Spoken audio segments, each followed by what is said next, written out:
রোজকার মতন আজকেও ব্যাগ ঝুলিয়ে বেরিয়ে পড়েছিলাম অফিস যাওয়ার উদ্দেশ্যে। কিন্তু মজার ব্যাপার হলো আজকে আর ট্রেনে করে যাওয়া হয়নি, যাওয়া হচ্ছিল বাই রোড।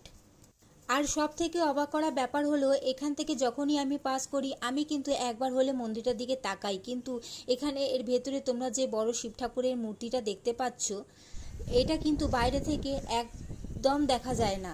তো তোমরা বাইরে থেকে দেখে কিন্তু একদমই বুঝতে পারবে না, যেমনটা আমাদের সাথে হয়েছে।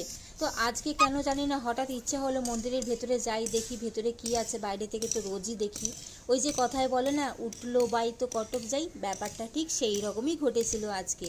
কারণ যাচ্ছিলাম অফিস আর পৌঁছে গেলাম মন্দির দর্শন, যেটাকে বলে রথ দেখা কলা বেচা, ব্যাপারটা ঠিক সেই রকম।